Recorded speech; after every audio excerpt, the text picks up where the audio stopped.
Saint-Esprit de Dieu. Pendant que tu acclames, bénis Dieu. Ne cesse pas d'acclamer. Alors que tu acclames, acclame le Seigneur. Bénis Dieu pour le Saint-Esprit qui nous a donné. Bénis Dieu pour le Saint-Esprit qui nous a donné. Bénis Dieu pour le Saint-Esprit. Acclame le Seigneur.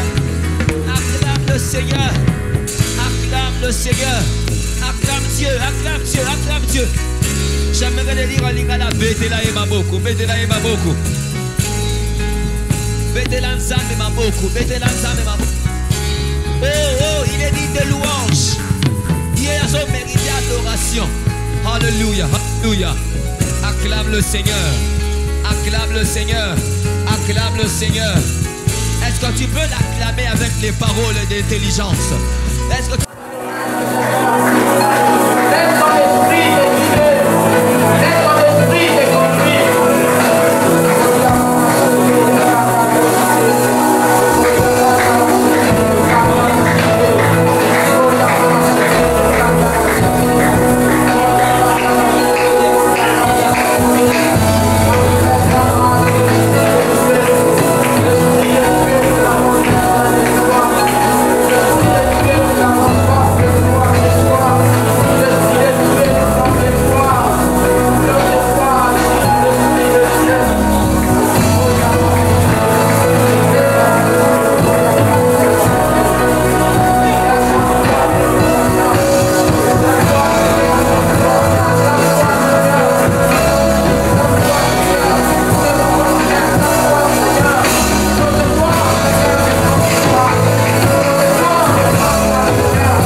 Au Seigneur, moi qui étais ici ce soir, parce que les temps étaient durs et puis les embouteillages, tout ça.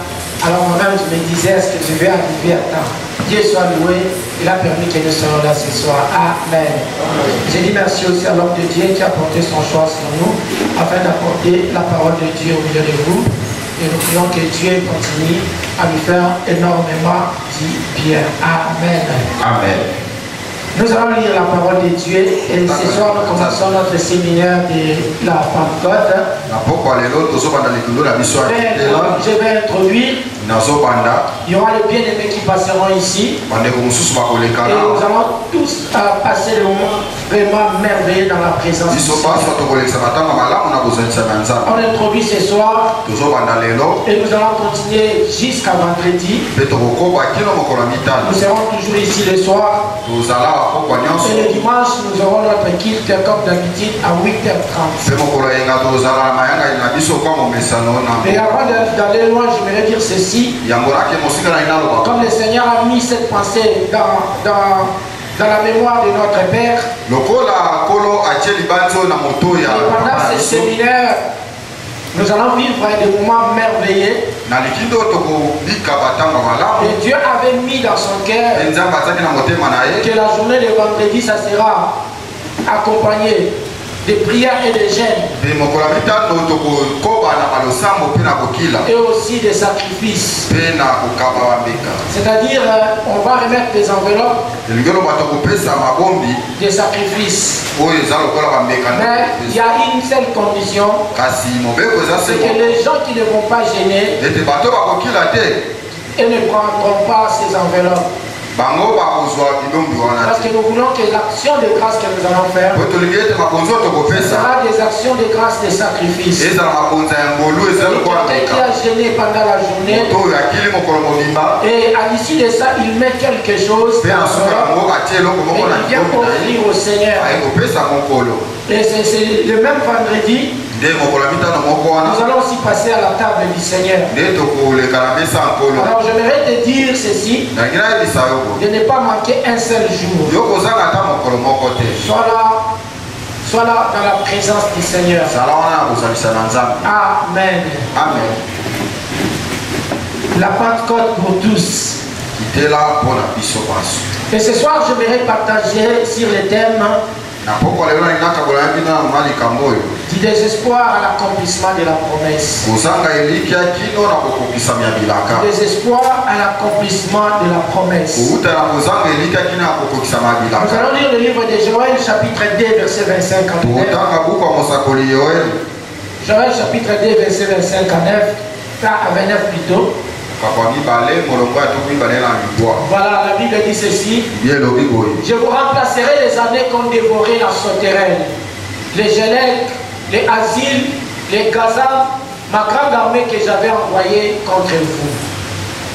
Vous mangerez et vous vous rassasierez et vous célébrerez le nom de l'Éternel votre Dieu qui aura fait pour vous des prodiges et mon peuple ne sera plus jamais dans la confusion. Amen. Amen. Et vous saurez que je suis au milieu d'Israël, que je suis l'Éternel votre Dieu et qu'il n'y en a point d'autre, et mon peuple ne sera plus jamais dans la confusion. Verset 28. Après cela, je répandrai mon esprit sur toute chair.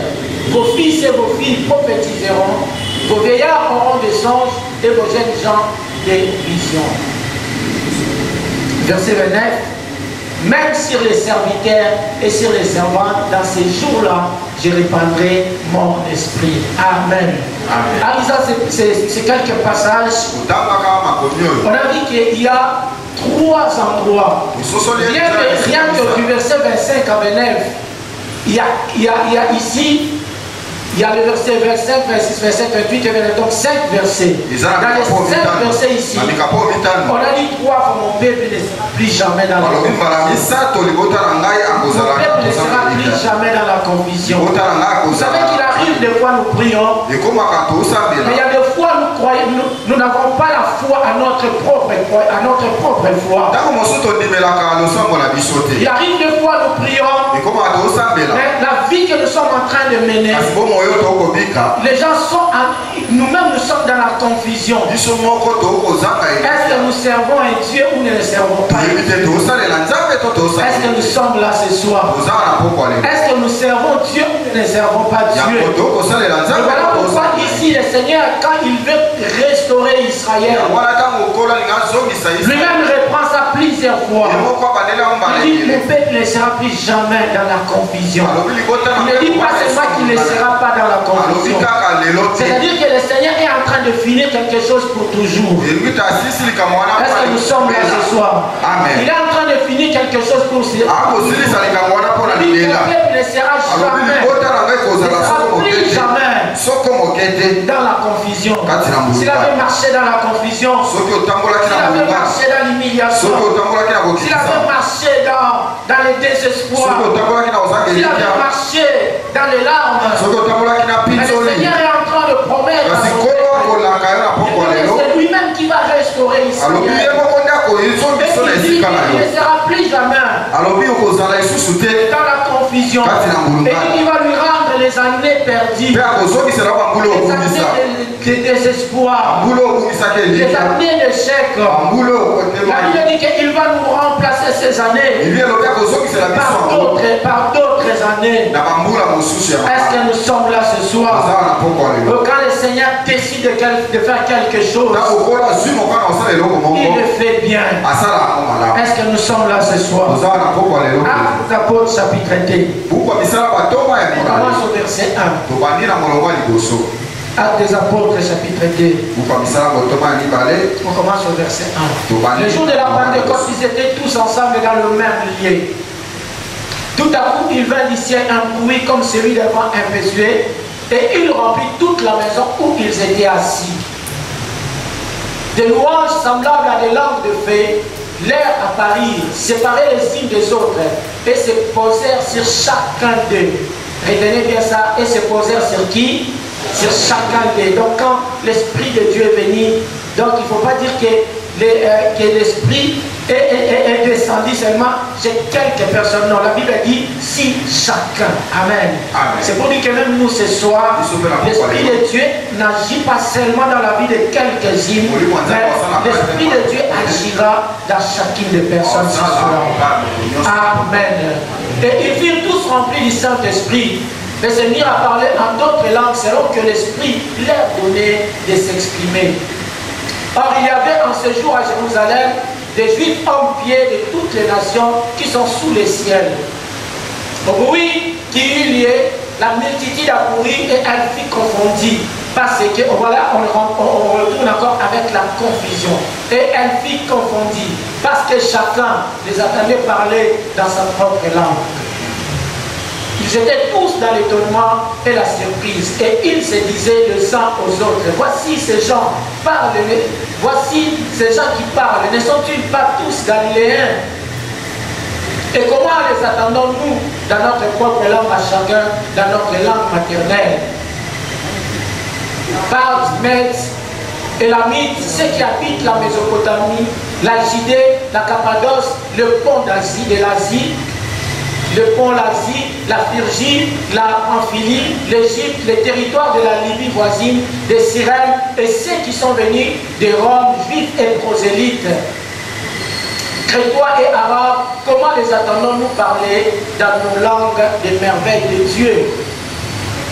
Ils étaient tous dans l'étonnement et ne sachant qu'y penser. Ils se disaient les uns aux autres, que veut dire ceci? Mais d'autres se moquaient et disaient, ils sont pleins de vin doux. Alors Pierre se présenta avec le 11, éleva la voix et leur parla en ces termes, hommes juifs, et vous tous qui séjournez à Jérusalem, sachez ceci et prêtez l'oreille à mes paroles.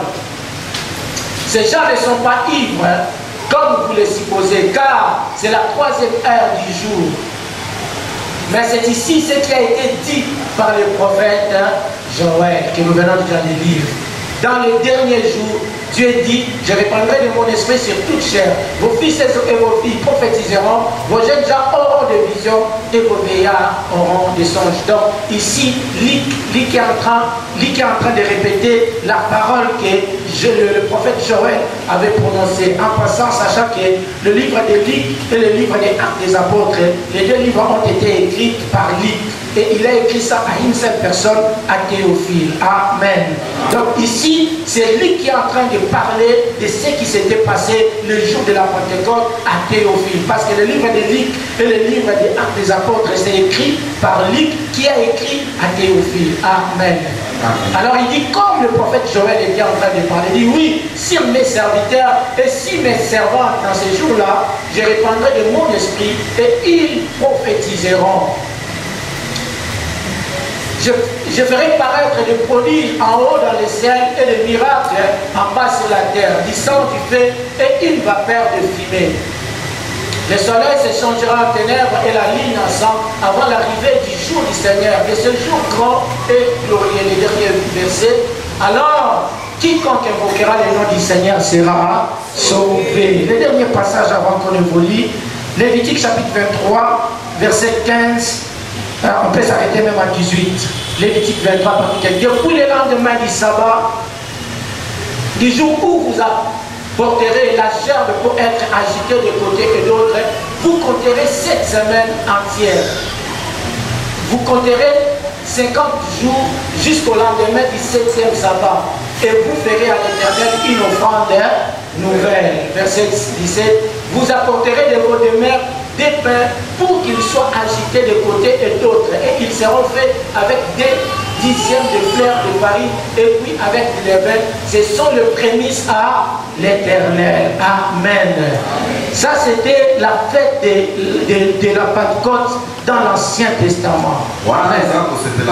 Donc la Bible dit que les enfants d'Israël, après 50 jours de leur sortie de l'Égypte, ils avaient fêté aussi leur fête de Pentecôte. Ils avaient, parce que chez nous ici, dans le Nouveau Testament, nous fêtons la fête de Pentecôte après 50 jours de la Pâque. Nous savons que nous avons la Pâque juive et la Pâque chrétienne. La Pâque juive, nous avons dit, c'était la sortie des enfants d'Israël en Égypte. Après 50 jours de la sortie des enfants d'Israël en Égypte, ils avaient fêté aussi ce qu'on appelle la fête de la moisson. Donc la Pâque à ce temps-là, avec grande signification. C'était au moment où le Seigneur donnait des ordres à Israël. Le moment que Dieu a fait d'Israël une nation. Une nation que lui avait choisie. Après la Pâque, ils ont fêté la Pentecôte. Pendant la moisson, ils ont prévu des sacrifices pour donner au Seigneur. Et bien aimé dans le Seigneur, pour Israël, il célébrait la Pâque. La célébration de la Pentecôte, c'était pour la naissance de la nation d'Israël. Comme un peuple choisi de Dieu. Et dans le Nouveau Testament, la Pentecôte a eu lieu comme dans l'Ancien Testament, après la Pâque et le 50e jour que le Saint-Esprit est descendu. Et bien aimé dans le Seigneur, à la seule différence, c'est que dans l'Ancien Testament, il n'y avait que la nation d'Israël qui faisait partie du peuple de Dieu. Mais déjà dans le Nouveau Testament, selon ce que le prophète Joël avait dit dans l'Ancien Testament, il dit, en ce jour-là, je répandrai mon esprit sur toute chair. Donc là, l'esprit de Dieu ne sera plus donné seulement à Israël, mais l'esprit de Dieu sera donné à toutes les nations, à toute chair, que ce soit les Juifs, que ce soit les Grecs. C'est comme ça la Bible dit ceci, que le jour de la Pentecôte, il y avait des gens de toute la nation. Il n'y avait pas que 12 disciples. La Bible dit qu'ils étaient au nombre de 120. Ils étaient ensemble. ils priaient. Et le Saint-Esprit est venu. Et le Saint-Esprit avait touché tout le monde. Donc, dans le Nouveau Testament, la Pentecôte, bien aimé dans le Seigneur, représente aussi la naissance de l'Église. Est-ce que nous sommes là ce soir? La Pentecôte dans le Nouveau Testament représente la naissance de l'Église. La naissance de l'Église, où l'Église maintenant est équipée pour commencer la moisson. La moisson des âmes. Amener les âmes à Dieu. Vous allez voir le jour de la Pentecôte, avec tout ce qui avait eu lieu. Avec tout ce qui avait eu lieu, il y a eu des âmes qui ont été sauvées. Il y a eu des âmes qui ont été sauvées. Bien aimé dans le Seigneur, les âmes qui vivaient dans les ténèbres, les âmes qui vivaient dans la souffrance, les âmes qui vivaient dans les désespoirs, mais le jour de la Pentecôte, ces âmes ont été gagnées. Et le même jour, 3000 personnes étaient gagnées au Seigneur. Et le Seigneur, dans le livre de Joël, chapitre 2, verset 25, le Seigneur dit que avant même que l'Esprit descende, il a dit: je remplacerai les années perdues. Je remplacerai les années comme des sauterelles. Les années où nous sommes allés en échec, les années de vie gâchée, les années perdues dans l'ignorance, sans connaître le Seigneur, les années remplies de regrets, les années qu'on a passées loin du Seigneur, dans l'ignorance. La Bible dit la première des choses, le Seigneur va commencer à restaurer. Il va restaurer son peuple. Et quand je parle de ça, je vois des images qui me viennent. J'ai l'image de Jacob et aussi l'image des disciples qui, après la mort de Jésus, ils étaient sur le chemin d'Emmaüs. Si nous lisons le livre de Genèse chapitre 47 verset 9, la rencontre de Jacob avec Pharaon. Pharaon alors parlait avec Jacob. Jacob répondit ceci à Pharaon. Il dit: le jour des années de mon pèlerinage sont de 130 ans. Les jours des années de ma vie ont été pénombrés, mauvais, et ils n'ont point atteint le jour des années de la vie de mes pères durant le pèlerinage. Amen. Jacob regrettait ces jours de la vie. Il dit que ces jours étaient difficiles. Ces années étaient difficiles. Il a passé des moments très difficiles. Et si nous le lisons même dans le livre de Genèse, chapitre 31, verset 38 à 41. Genèse 31, 38 à 41. Là, avant même, pendant qu'il était encore jeune, il travaillait chez Laban. Et il se plaignait de tout ce qu'il a vécu. Et pendant qu'il s'expliquait devant son patron, il dit que la chaleur me frappait pendant le jour et le froid pendant la nuit. Il regarde la souffrance qu'il a vécue là-bas. Et le jour que Jacob raconte Pharaon, il passe à tout ça. Il dit: ce jour était mauvais. Ce jour était mauvais. J'ai une bonne nouvelle pour toi. Parce que le fait de t'approcher au Seigneur, le Seigneur, par rapport à ton salut, c'est qu'il veut te guérir complètement. Donc il veut guérir tous les domaines de ta vie. Il veut restaurer tout ce qui concerne ta vie.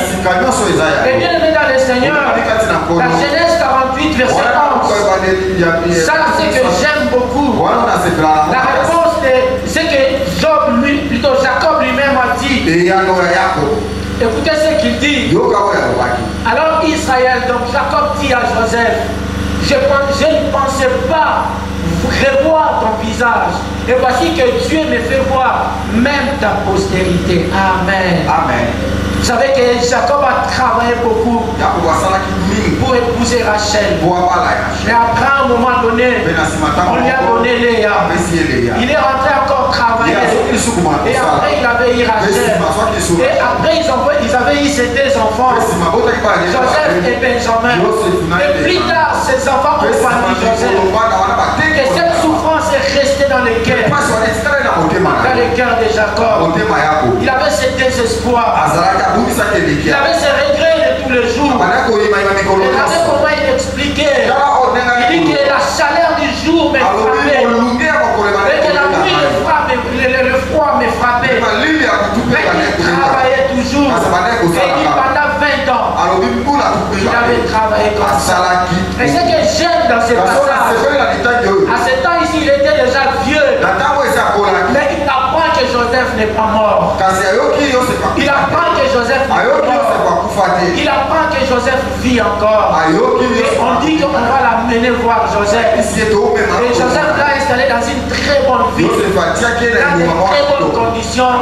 Et il a encore vécu 17 ans. À côté de son fils qui était gouverneur. Amen.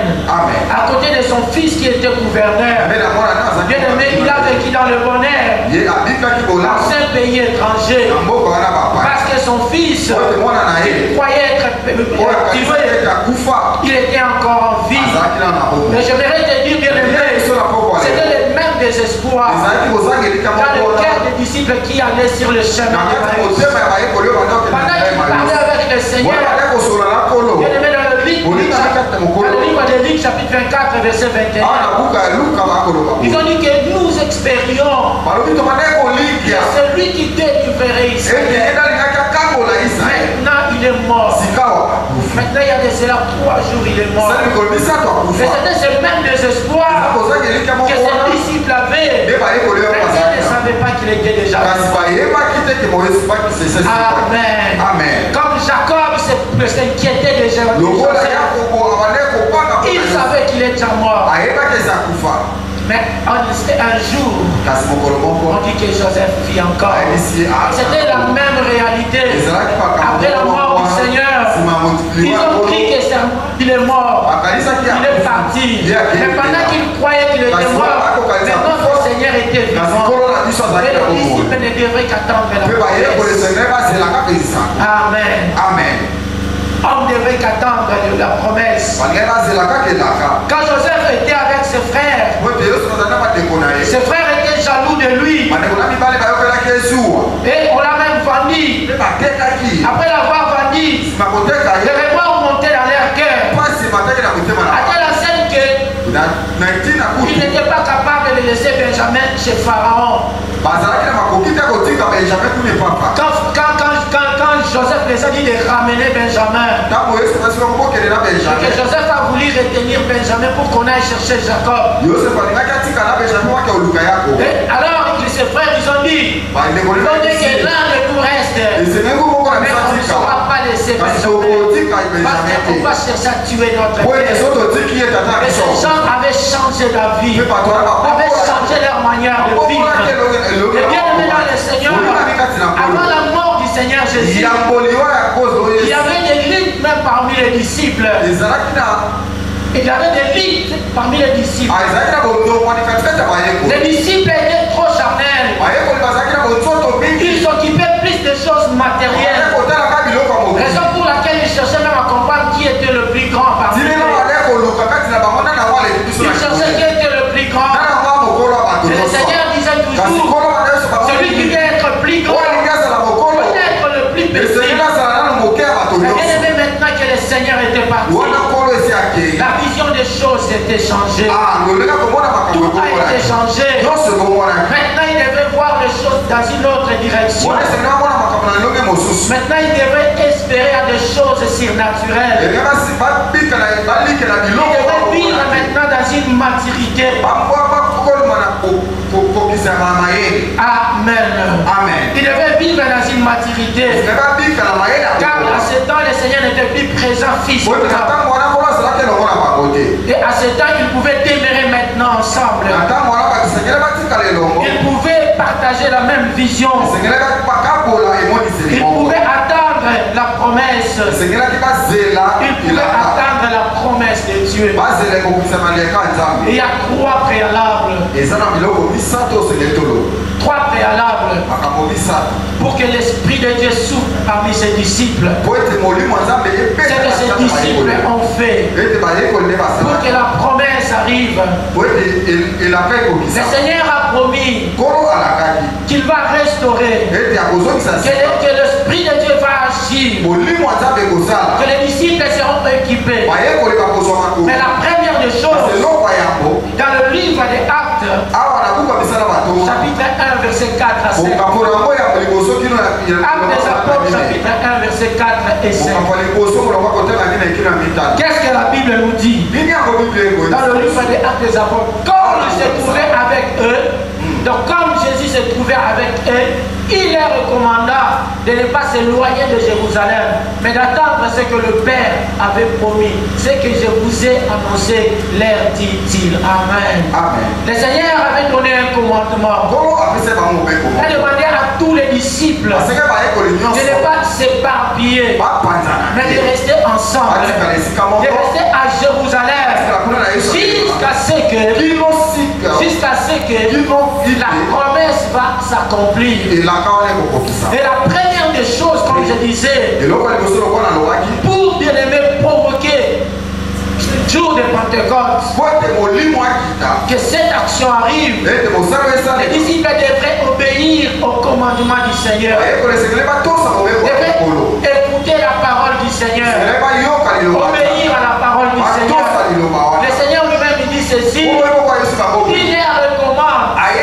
Donc il a donné un commandement. Il devrait obéir à ce commandement, d'attendre et de rester à Jérusalem, pas de s'éparpiller, pas de perdre l'espoir, mais de rester en un seul endroit. Est-ce que nous sommes là ce soir? Dans les diversités, beaucoup d'enfants de Dieu, ils sont impatients, ils vont n'importe où, ils sont prêts à faire n'importe quoi. Dans la diversité, le peuple de Dieu, quand il est dans la diversité, il arrive des fois lui-même est dans la confusion. À la place d'obéir à la parole de Dieu, il préfère écouter les paroles des hommes.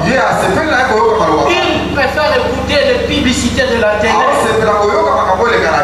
à la place de faire confiance à la parole du Seigneur. Mais les disciples devraient obéir à quelque chose. Écouter obéir au commandement du Seigneur. De rester dans un seul endroit. De rester bien aimé à Jérusalem. De ne pas s'éloigner. Notre Jérusalem, c'est la maison de Dieu.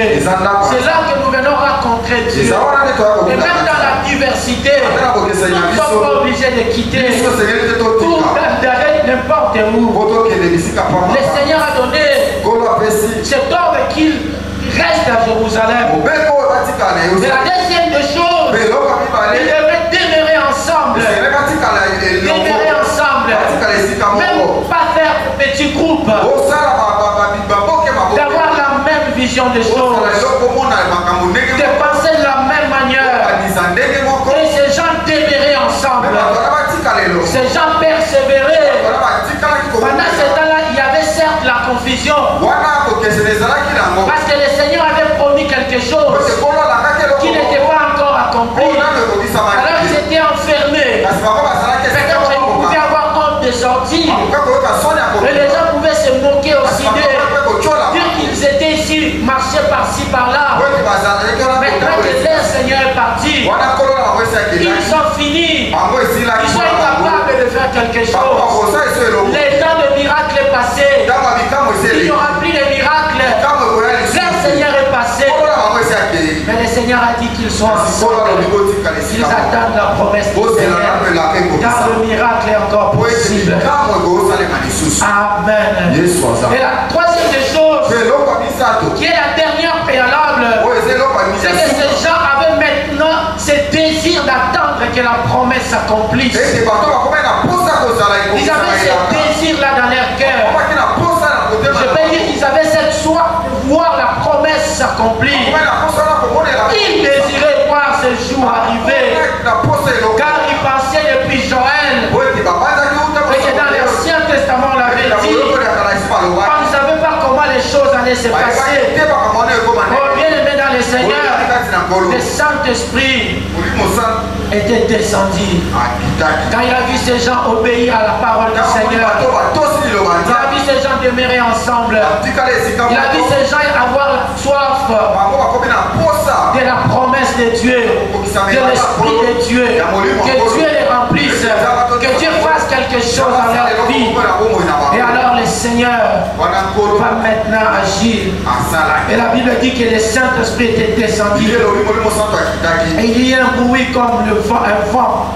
Et le peuple parlait à des langues étrangères. Le peuple parlait à des langues étrangères. Le Saint-Esprit était descendu. Le peuple était ensemble. Le peuple priait. Le peuple avait ce désir de voir l'Esprit de Dieu agir.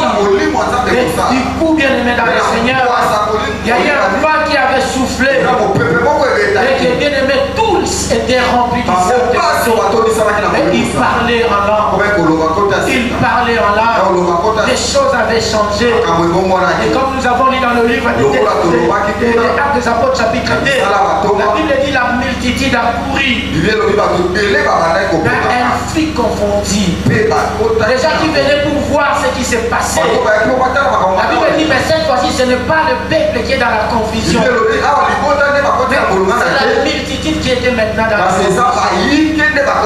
J'aimerais prier pour quelqu'un. Maintenant tu marchais dans la confusion. Laisse que la confusion change les corps. Que la confusion change les corps. Bien aimé dans le Seigneur, dans l'Ancien Testament, le peuple marchait dans une confusion. Et que quand Dieu promet la restauration, il a dit que ce peuple ne sera plus jamais dans la confusion. Et nous voyons ici quand le Saint-Esprit est descendu. La Bible dit la multitude a couru. Mais il y a une négation qui vient là-bas.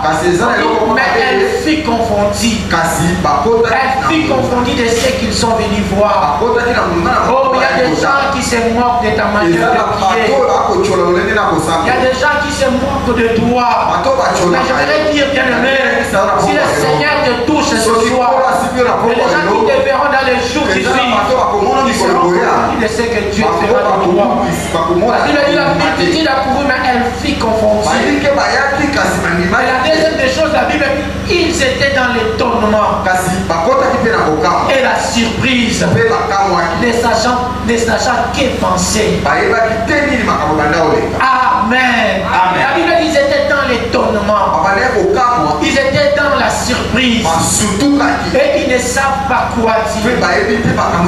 Ne sachant que penser. Ils étaient dans une confusion terrible.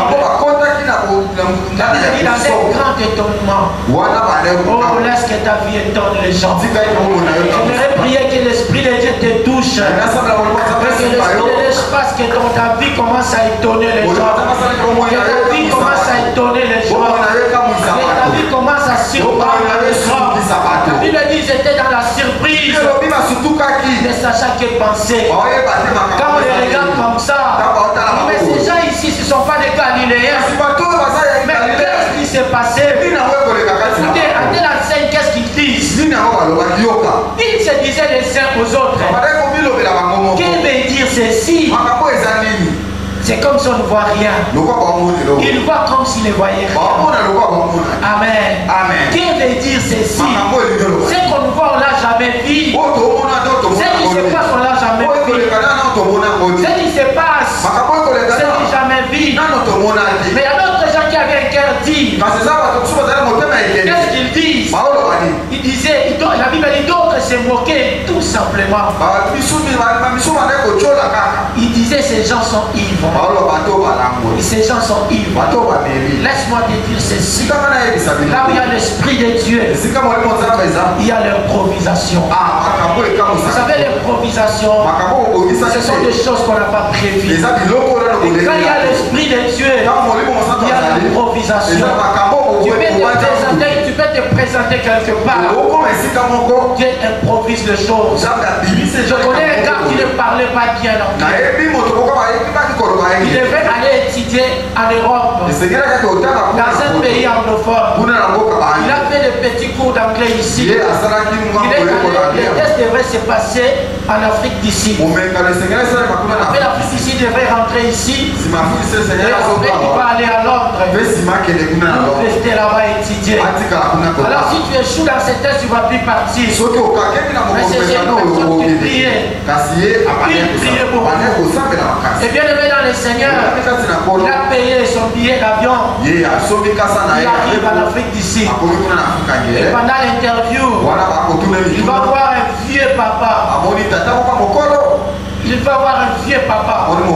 Il a d'abord traîné. Il a traîné. Il se rend compte que sur la liste, il est la dernière personne. Alors il est obligé d'attendre que tout le monde passe. Les patients étaient là. Mais il continuait à attendre. Et vous savez, quand il est entré, le papa l'a dit ceci. Aujourd'hui, c'était mon dernier jour de travail. Et tu es la dernière personne à recevoir. J'inscris à ton nom. Il n'y a pas d'interview pour toi. Directement. Bien aimé, quand l'Esprit de Dieu est là, il improvise les choses. Voilà pourquoi nous devons désirer marcher selon l'Esprit du Seigneur. Nous allons désirer de marcher selon l'Esprit du Seigneur. Parce que l'Esprit du Seigneur nous précède. Il nous précède. Il touche les cœurs. Il convainc les cœurs. Et toi, quand tu te présentes, tu es là pour remplir le format. Là où il y a l'Esprit de Dieu, il y a l'improvisation. L'Esprit de Dieu improvise toujours les choses. L'Esprit de Dieu amène le tournement. Il amène les surprises. Et il amène aussi, bien aimé dans le Seigneur, les surnaturels. C'est que l'homme ne comprend pas. Il amène les surnaturels. Ces gens, quand ils se sont approchés, ils ont dit, qu'est-ce que veut dire ceci? Ils ne comprenaient absolument rien. Parce que ce qui s'est passé dépasser l'entendement humain. C'était quelque chose de surnaturel. Les gens écoutaient, ces gens parlaient bien dans leur confiance. Et la Bible dit que ces gens, n'est-ce pas, ces gens sont d'autres pays. Mais comment ils peuvent bien parler notre langue? Et ils ont dit même, qu'est-ce que veut dire ceci? Oh, bien aimé dans le Seigneur, nous devons désirer bien aimé dans le Seigneur, de marcher selon l'Esprit du Seigneur, de marcher selon l'Esprit. Nous devons avoir la soif de chercher l'Esprit de Dieu, d'être rempli de l'Esprit de Dieu. Nous devons avoir l'Esprit de demeurer dans la présence du Seigneur, de rester longtemps dans la présence du Seigneur. Chercher que son Esprit nous remplisse. Si tu ne parles pas en langue, continue de parler en langue.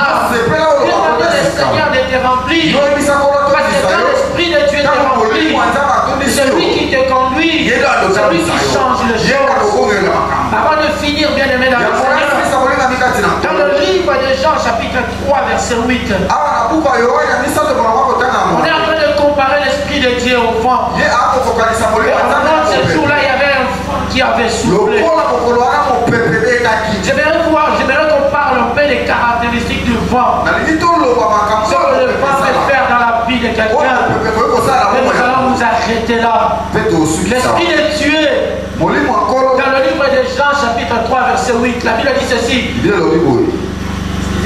Le vent souffle où il veut.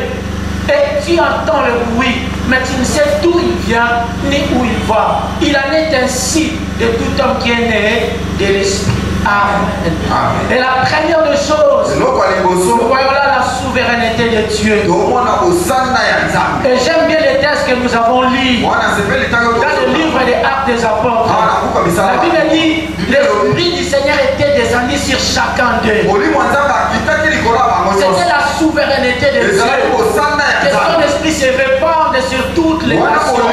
Peu importe leur provenance, peu importe là où il était. La Bible dit l'Esprit du Seigneur était descendu sur tout un champ. Et bien aimé dans le Seigneur, quand l'homme est rempli de l'Esprit, bien aimé dans le Seigneur, la Bible dit ceci, que le souffle là où il veut.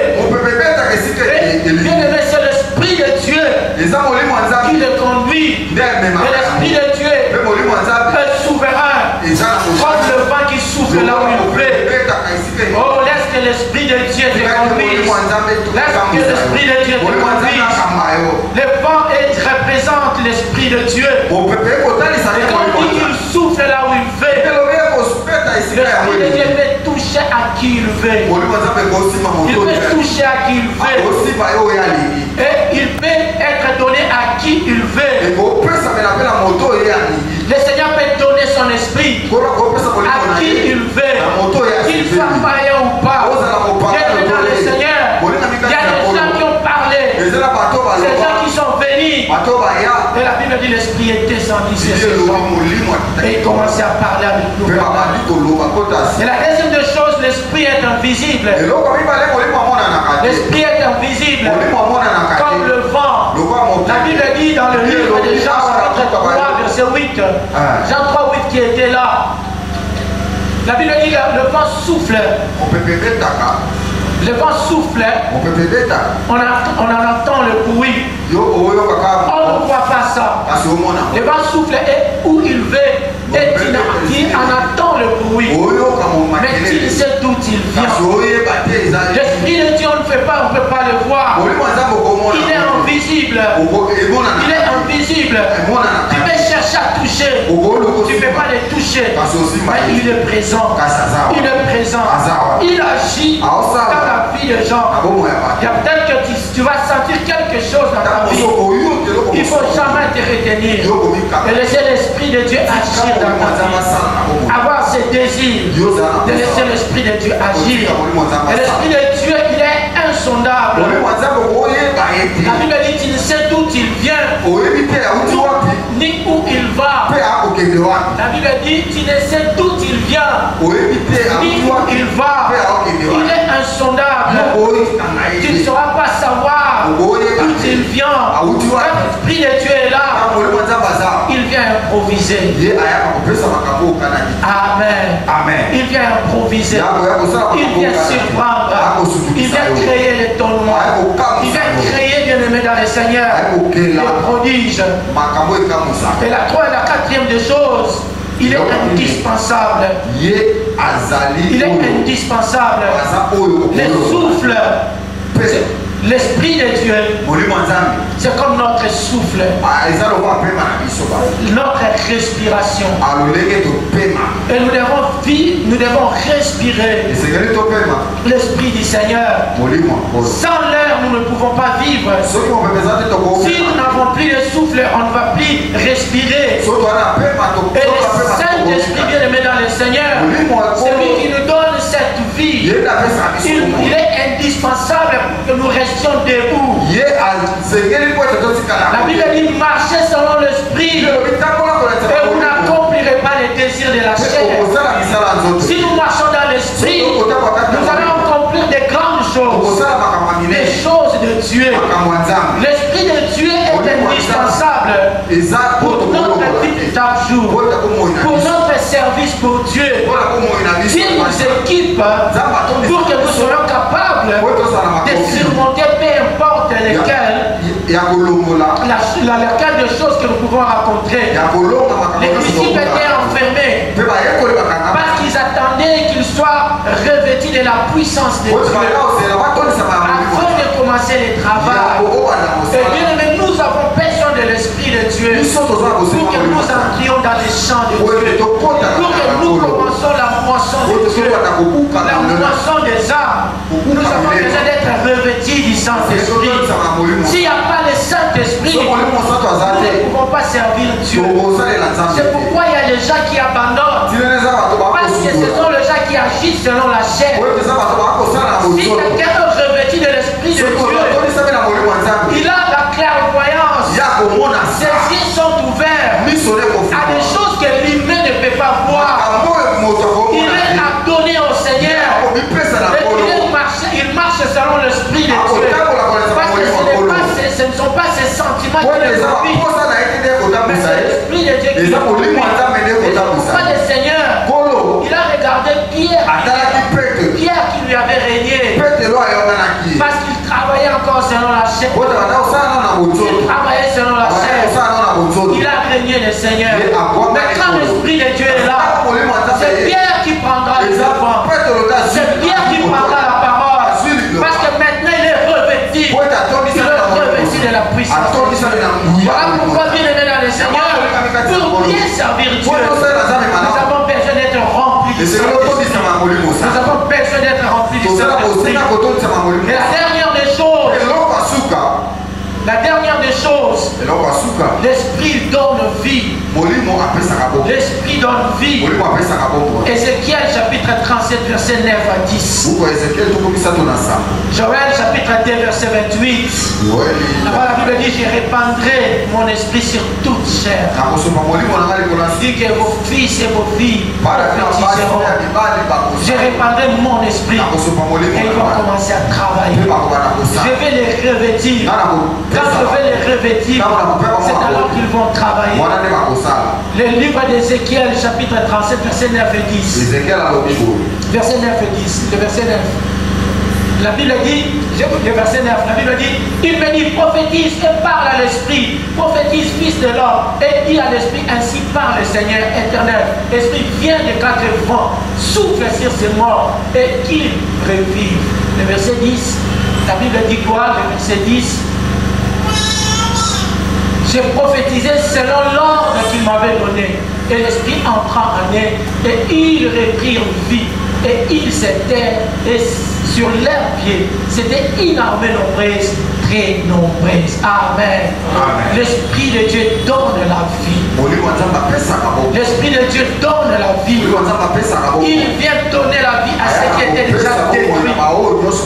Peut-être tu avais des dons spirituels qui ne fonctionnent pas. C'est comme Joël l'a dit: j'accomplirai mon esprit sur toute chair. Alors toute chair, que ce soit les femmes, que ce soit les hommes, alors ils vont prophétiser, ils vont commencer à servir, ils auront maintenant le don. L'Esprit de Dieu vient donner la vie à ceux qui étaient détruits. Peut-être tu as perdu des dons spirituels, tu servais Dieu avec passion, mais après un moment donné, tu t'es éloigné du Seigneur. Et du coup, bien aimé dans le Seigneur, le don que tu avais n'exerce pas. Mais quand tu désires le Saint-Esprit, le Seigneur est capable de restaurer ce qui était détruit. Le Seigneur est capable de restaurer, de donner vie à ceux qui étaient détruits. Que Dieu bénisse sa parole.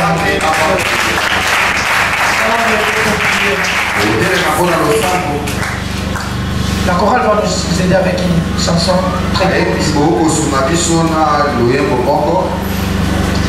Bien-aimé, regarde ta vie.